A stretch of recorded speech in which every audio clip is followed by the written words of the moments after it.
veamos cómo se clasifican los polígonos, qué tipos de polígonos hay, cuáles son los elementos y cómo podremos operar con ellos en un futuro. El primer paso, ¿qué es un polígono? Un polígono es una región plana limitada por segmentos concatenados que tienen principio y final común. Podemos ir a ver un ejemplo en rosita. Hay tres elementos. El primer elemento es el lado, que es la unión de cada vértice, y el vértice son los extremos de cada polígono.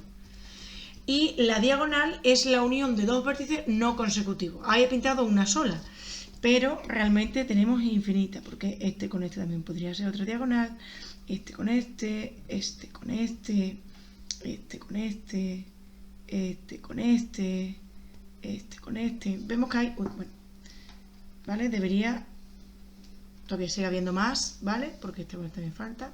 Bien. El perímetro de un polígono es la suma de la longitud de todos sus lados. ¿Por qué? Porque un polígono tiene un montón de lados y cada lado medirá una longitud.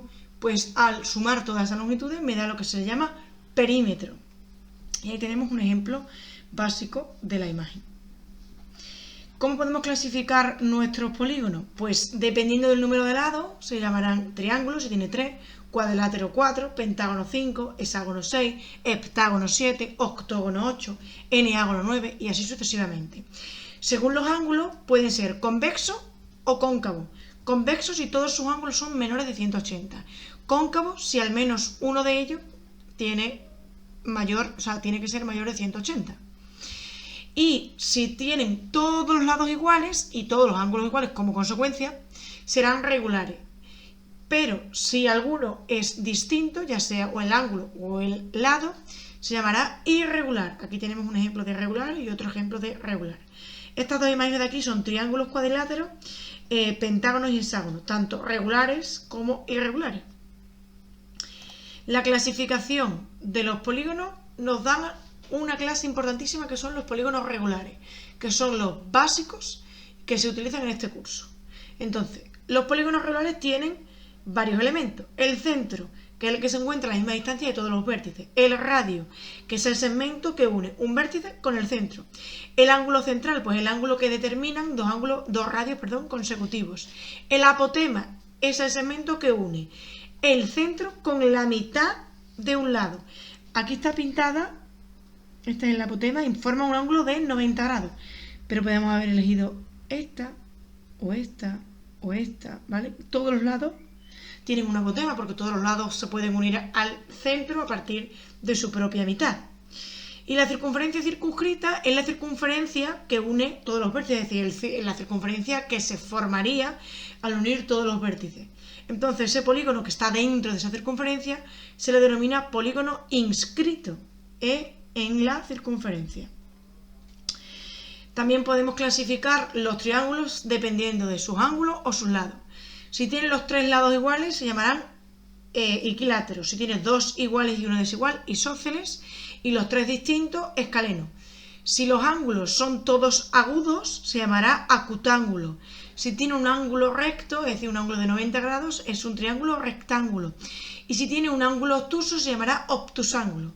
Y hay una propiedad que da igual la clasificación que estemos tomando, que es que la suma de los tres ángulos siempre sumarán 180 grados. La altura de un triángulo se calcula llevando nuestro vértice al lado opuesto, es decir, al de enfrente.